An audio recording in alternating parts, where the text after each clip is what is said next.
through the ages.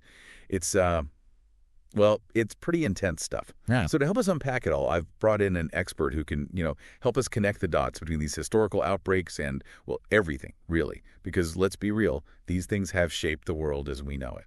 It's true. These events are so much more than just biological occurrences. They ripple through societies, economies, even across political landscapes. Exactly. And that's what makes this whole thing so fascinating, but also, kind of unnerving. So, to kick things off, how about we rewind way back to 430 BC, to ancient Greece, actually, the plague of Athens. I mean, just picture it.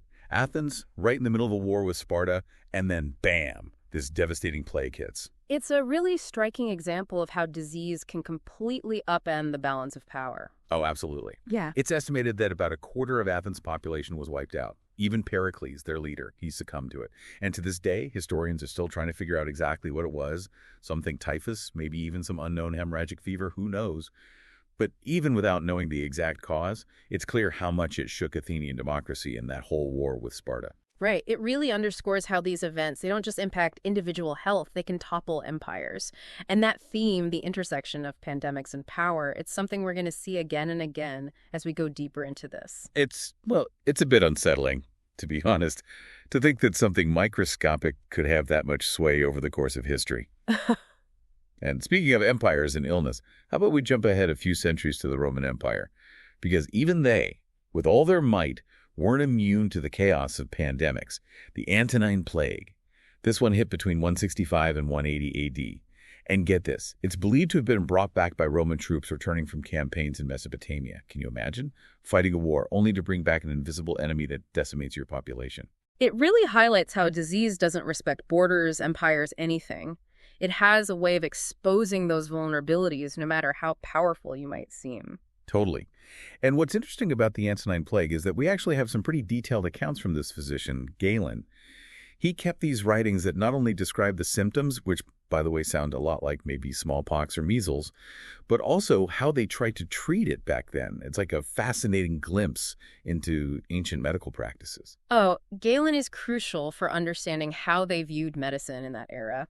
He was really into the humoral theory, the idea that illness stemmed from an imbalance of bodily fluids. Right, like bloodletting and all that. Exactly.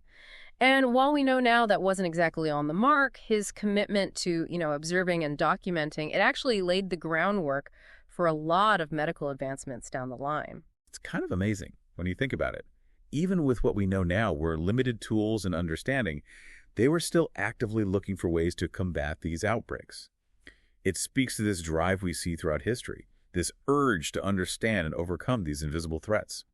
And that actually brings us to another pandemic that exemplifies that struggle. The plague of Justinian.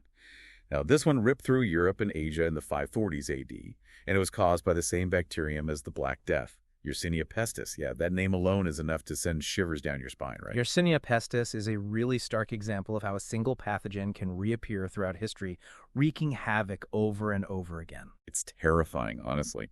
And the plague of Justinian was brutal, let me tell you. It decimated the Byzantine Empire and is considered one of the factors that led to its decline. But what's crazy is that this was just the beginning for Yersinia pestis.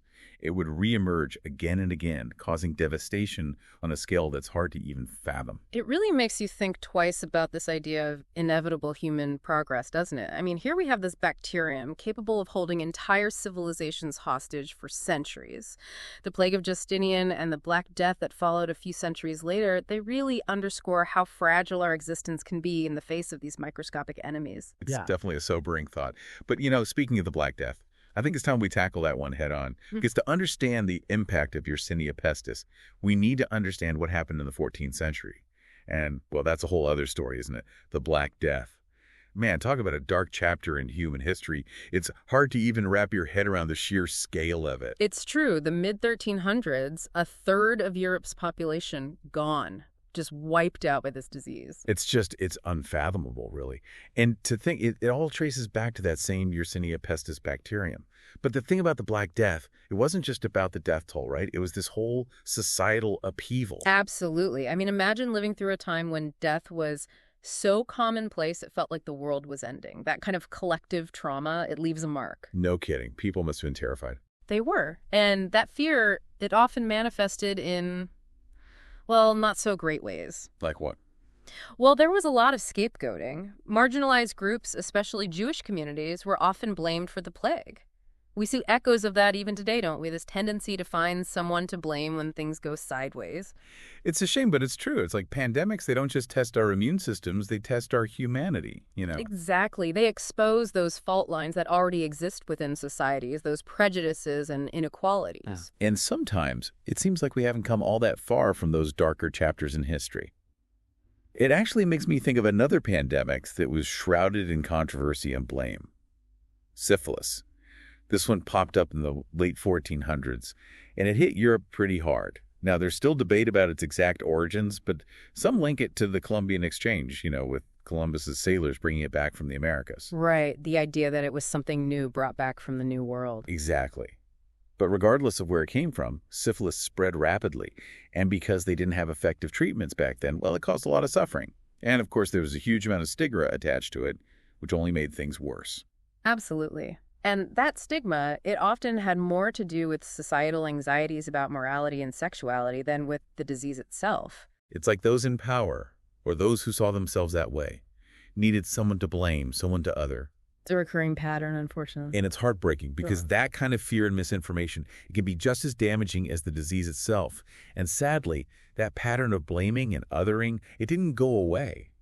In fact, it played a devastating role when smallpox, a disease that had been around for centuries, collided with European colonization.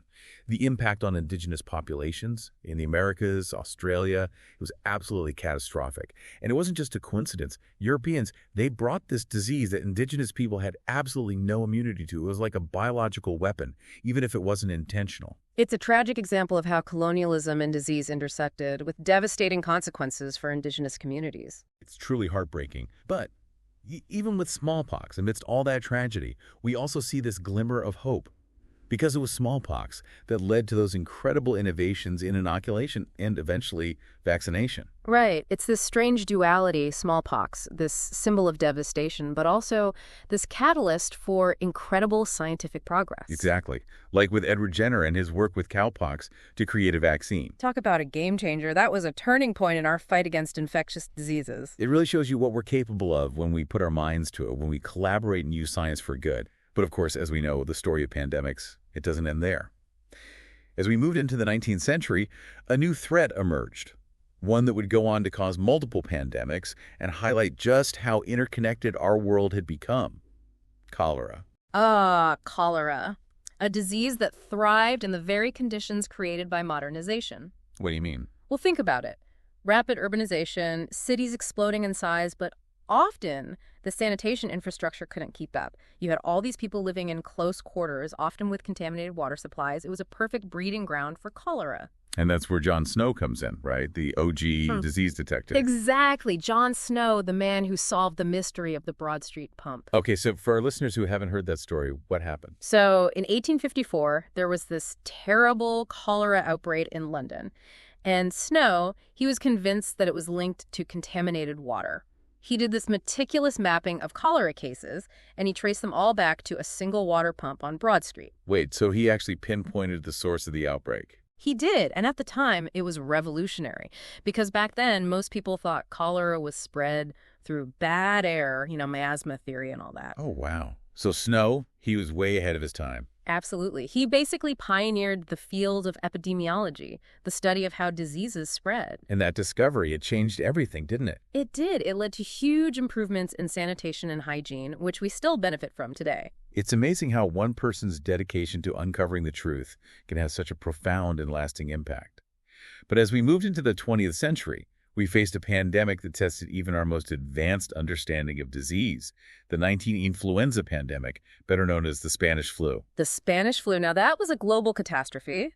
It really was, happening right at the tail end of World War I, spreading like wildfire. Millions dead, and it just reminds you that even with all our scientific advancements, we are still incredibly vulnerable to these invisible threats. And what made the 1918 pandemic particularly frightening was how it targeted young, healthy adults. You see, with most flu strains, it's the very young and the very old who are most at risk. But this one, it was different. So even with all we've learned about influenza, The Spanish flu remains this stark reminder that we can never let our guard down. Precisely. Pandemics, they have a way of humbling us, of reminding us that we're not as in control as we like to think we are. And that actually brings us to a pandemic that has cast a long shadow over recent history and continues to this day, the HIV/AIDS epidemic. HIV/AIDS. It's hard to even know where to begin with that one. The impact has been so profound, so far-reaching. It's true. Emerging in the early 1980s, it wasn't just a new virus we were dealing with. It was fear, stigma, and this tragic lack of understanding. And for a while, it felt like nobody knew what to do, how to stop it. And even though we've made incredible strides in treating HIV, and so many people are living long, healthy lives with the virus, the fight's not over, not by a long shot. You're right. HIV/AIDS serves as a stark reminder that pandemics aren't just events of the past. They're very much part of our present and will undoubtedly shape our future. But it also highlights the incredible resilience of the human spirit. Even in the face of such a daunting challenge, we saw compassion, community, and this unwavering determination to fight not only the virus, but the stigma surrounding it. It's been a long and heavy journey, hasn't it? From the plague of Athens to the HIV/AIDS epidemic, we've covered centuries of pandemics, each one leaving its own mark on human history. It's honestly a lot to process. It really is. The history of pandemics is a history of loss, suffering, and the fragility of human existence. It makes you wonder, what have we actually learned from all of this? I mean, are we any better equipped to deal with pandemics now than, say, people were back in the Middle Ages? Well, that's the million-dollar question, isn't it? If we look back at these pandemics, we see these recurring patterns, both good and, well, not so good. Okay, so what? Give me an example. On the one hand, you have these amazing displays of human ingenuity and collaboration. I mean, think about John Snow and his work on cholera, or the eradication of smallpox. Those were monumental achievements. They really were. But at the same time, we also see how societal inequalities, fear, misinformation, all of that, it can make these crises a million times worse. Like how? Well, look at the scapegoating of marginalized groups during the Black Death, or the way the HIV/AIDS epidemic was handled, at least initially. We have this tendency, even now, to let fear drive our actions instead of compassion and, just basic human decency. It's true. We don't always have the best track record, do we? But, okay, so what does that mean for us? What can we actually do with all this knowledge? It's not enough to just study history, right? We have to learn from it. We have to prioritize scientific understanding, public health infrastructure, and I can't stress this enough, equity and justice. Those things have to be at the forefront of our pandemic response, always. It's a call to action, really. We're all in this together, and we have to start acting like it. What's funny is I was reading through that excerpt you sent. Something about the Spanish flu really stuck with me. Did you know that it was initially called the Kansas flu? Really? I had no idea. Yeah. Because the first cases, they were actually identified on a U.S. Army base in Kansas. But this was during World War I, right? And information was super tightly controlled. Spain, though, they were neutral during the war.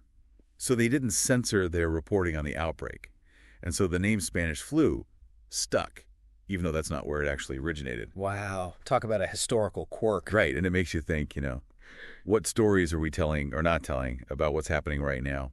How will future generations remember this whole pandemic era? What will they say about how we responded, how we treated each other? It's a great question, and I think it highlights the responsibility we all have, not just to learn from history, but to actually shape it, to build a future where we approach these challenges with compassion, collaboration, and a commitment to a healthier, more equitable world.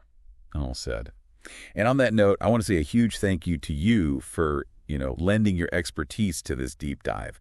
It's been, it's been eye-opening, to say the least. The pleasure was all mine. And to you, dear listener, we hope this deep dive into the history of pandemics has given you, a lot to think about.